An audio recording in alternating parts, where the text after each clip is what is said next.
Gusto niyo bang santol? Santolan ko. Ang corny. Ito pa, meron pa. Banana ka ba? Kasi ang banana cute mo. Ang kasunod! So, ito na ang part 2 na inaabangan nyo. At kung inabangan nyo talaga ang part 2 na to, huwag nyo naman kalimutan mag-like and follow. Tapos, kung trip nyo, edi i-share nyo na rin. Malay nyo, diba, dumami din tayo, ganun. So, ayan nga pala, dyan nga pala sa part na yan, hindi agad ako nakaligo. Kuha nang naliligo pa yung ate ko. Edi are, at ako naghiwa ng mga santol, tapos si Papa naman yung nagkakayod. Medyo matrabaho nga lang pala ari dahil kami magugulay na ring santol, yung ginataang santol.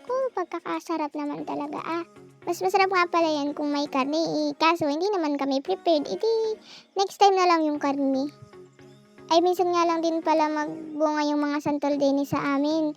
Kaya minsan lang di kami makapagulay, mga once in a decade. Once in a year lang naman.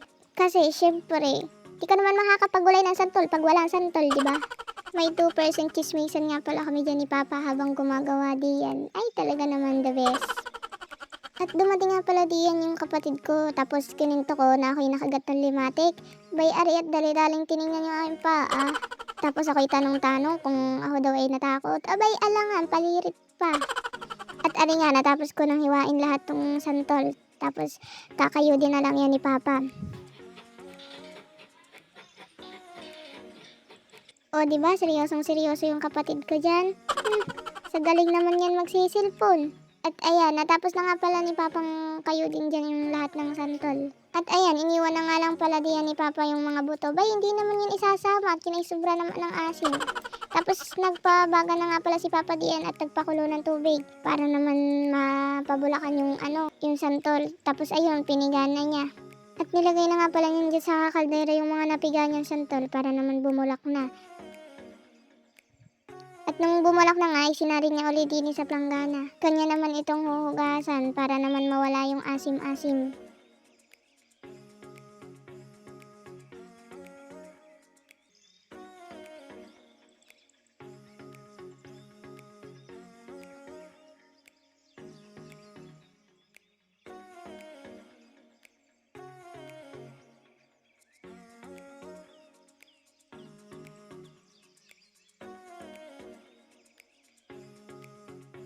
At sa patatlong paghuhugas nga pala diyan ni Papa, ay sa tela na niya yung piniga.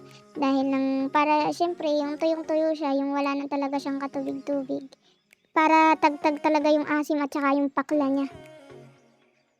At tingnan niyo naman sa panggigigil diyan ni Papa sa pagpiga, abay, naglalabasan ng muscles. Muscles!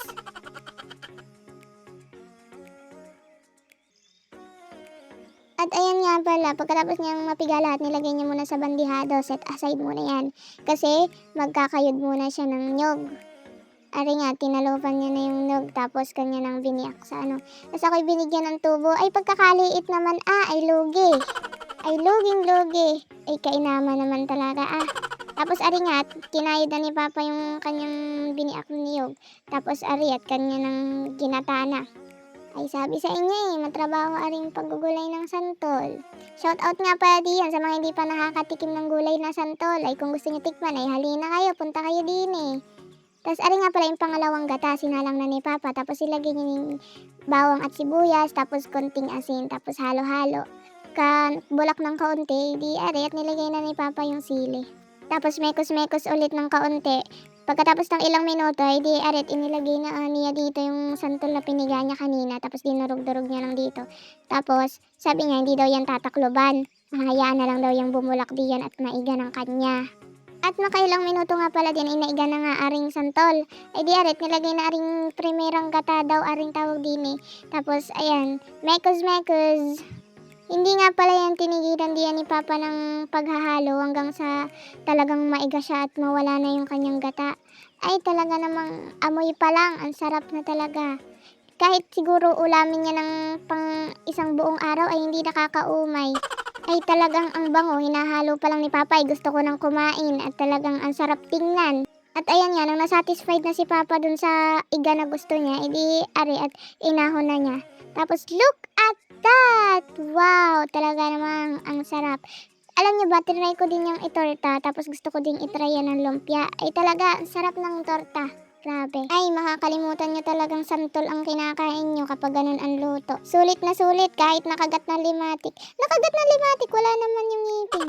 So, ayun lang. Thank you sa panonood. Bye-bye. Mwah.